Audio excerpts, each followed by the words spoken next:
Hello, my name's Cory Gaines. I run the Colorado Accountability Project. Should you want more detail on what this video is about, you'll find a link to my Substack and also to my Facebook page below if you want more information. Also, any other references I put in there about what I'm going to talk about today are going to be linked in the description, so feel free to check it out. I don't know if you're familiar with the videos I've made in the past. I did a series on school funding, and it was a marvel of red solo cups and beans and low production values. And we're back with low production values, although no cups and beans. I do still have my three-toed sloth calendar in my delightful master suite in my palace on the plains. And it is a new month, so we've got a new sloth up. All right, let's talk about today's video. Today's video is going to be Polis presents a false choice on Prop HH. The inspiration for this video was an interview that Governor Polis gave with CPR's Ryan Warner. And again, that'll be linked below. And I did a couple of posts on this on my Facebook page and also in my Substack, in which I go in much, much more detail than I'm going to present you today. What I wanted to do with this video was summarize and give you an overview of it. If you want more detail, of course, go to one of my pages and you'll find it there. So let's talk first, before anything else, about what a false choice is. Because when you talk to people that study philosophy or that study rhetoric, what you'll learn is two things, and they are frequently employed by activists and politicians. They are framing and a false choice. And the two are somewhat related. They're certainly related in the case of Polis. Now, a false choice might be something like you have to pick A or B when there could be a third perfectly valid option sitting right there. And framing relates to things like, if you don't support my gun control legislation, it's because you hate children and you want to see people killed. That would be another example. Like, that would be framing. All right, so let's talk about Prop HH real quick, because as Polis presents it in the interview, and I would welcome you and I would invite you to read the interview transcript or go and listen to the interview so you can hear it straight from the horse's mouth. But when you hear it, what you're going to hear from Polis is that the state had to act. The state needs to make sure that when they cut property taxes to save you money, they do it in a way that doesn't leave schools and heroic firefighters and librarians and water districts short on money, right? Those are kind of the basic assumptions behind what you're going to hear from Polis. And it's a misnomer, and let's go through why. Before we get into too much more, let's talk again, as has been done in many videos, about how our state does property taxes. Okay, so you've got your house. I've got mine. It's my 950 square foot palace on the plains. Your house is worth something. Now, the state taxes the value of your house, and the receipts from that tax help fund things mainly, well, no, I guess entirely in local government. So Polis is not wrong in saying that it funds fire districts, it funds libraries, it funds all the schools, or a goodly portion of the schools. It does a whole lot, okay? Now, it's this weird interplay between your state government and your local government as to how that gets decided. Here are the things that the state says. The state says, if your home is, say, worth $100,000 of market value, the state says, maybe for example, that only $70,000 of that value can be used for tax. And then the state further says, here's the percentage of that allowed value that can be done for taxes. So just keep my numbers real simple, and let's say that the state says, your $100,000 house, you can only pay taxes on $70,000, and when you pay, you're only going to pay taxes on 10% of that $70,000.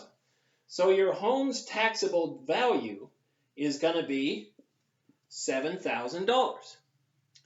Now, at that point, it goes to your local government. And your local government says, okay, well, there's $7,000 that I can tax. And I'm going to do that according to mils meaning thousands.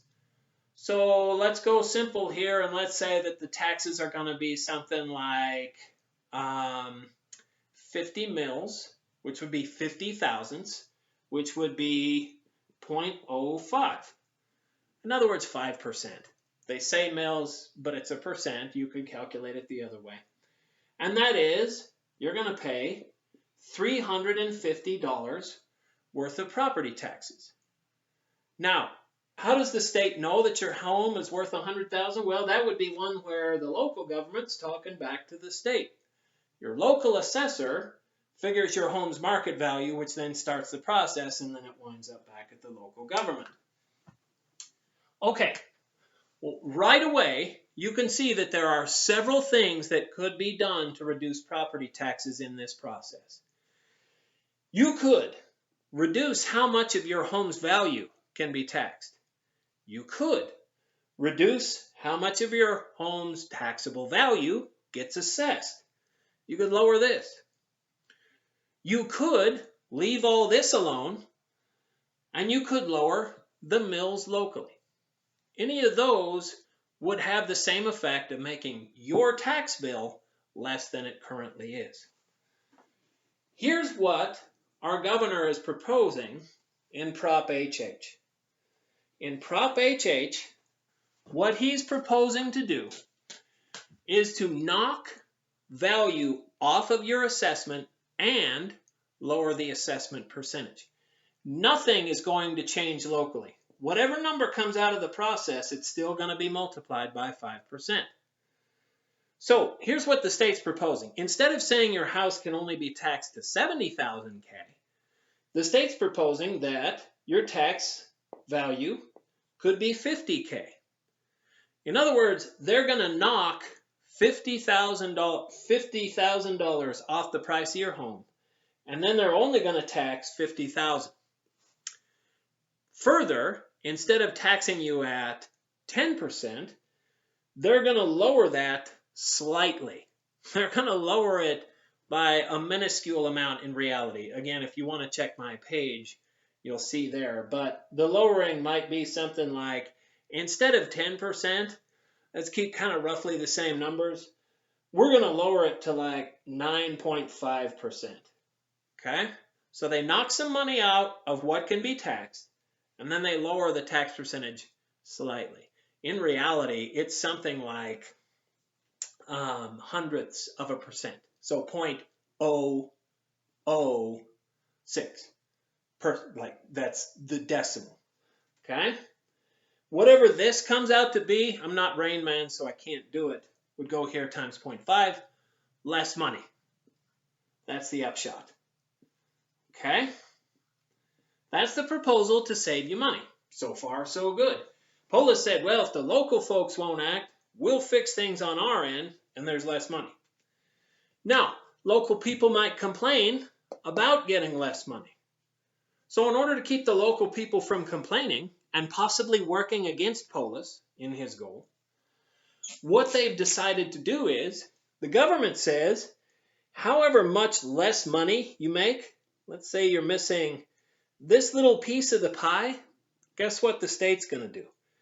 The state's going to take a little piece of pie out of their money and fill in the hole right there.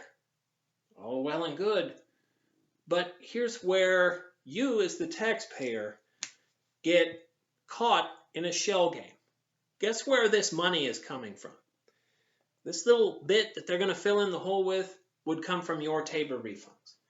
In other words, this is money that would have rightfully gone to you. And here's where the framing and the false choice happens. Polis says they won't act, so we will. And because we have to fill in lost revenue, we're going to have to take it from a surplus. I mean, it makes perfect sense. We got extra money. We got to fill in this hole over here. We're going to take it from the budget surplus. And also, he says, if we don't fill in this hole, firefighters, school kids, librarians, water districts, they're going to be short money. Your kids are going to be shivering in an unheated classroom with raggedy-ass textbooks that don't teach the right stuff no more. Not accurate. What is accurate? If we do nothing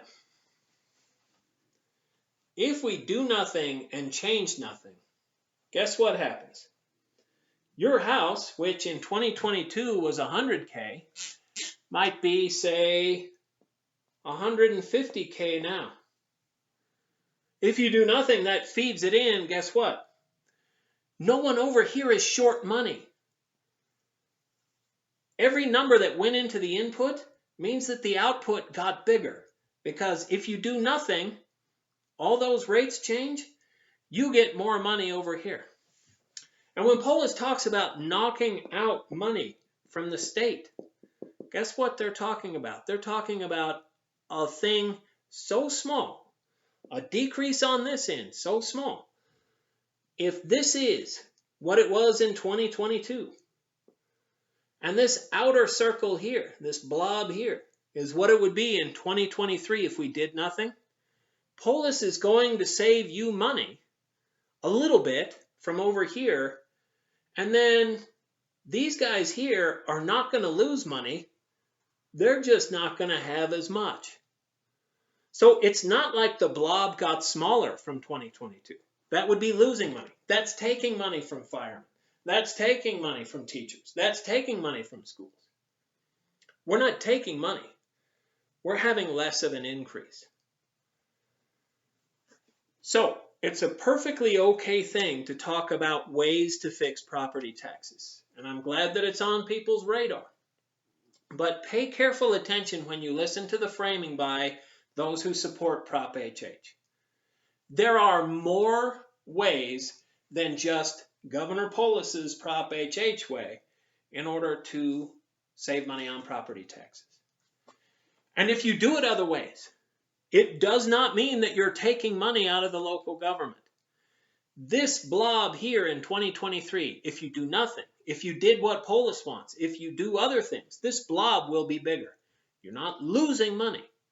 It's just a question of, does the local government, in order to keep the local government quiet, does the state take your Tabor refunds, take money out of your wallet, and give it to the local government so that they stay quiet and we fill in the hole created by lowering what the state is going to be asking them to provide?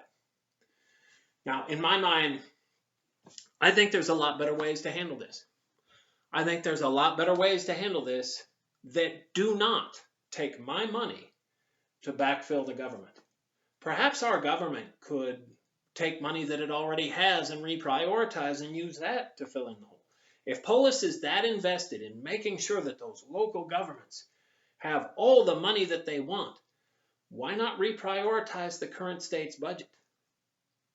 Why not just lower it a little bit and let the increase be a little bit so that the local governments get more, but not like a giant pig share more than what they get now? Why not do that? I don't know why. I suspect that it has something to do with the fact that this is a shell game and he's playing politics. And when he plays politics, you can bet that his interests don't match your interests. If you have any questions or if there's anything you'd like to see, please feel free to add comments to the video. I'm always open to it. I got to work on getting some better equipment, I guess. But for right now, I hope this has been helpful. Bye.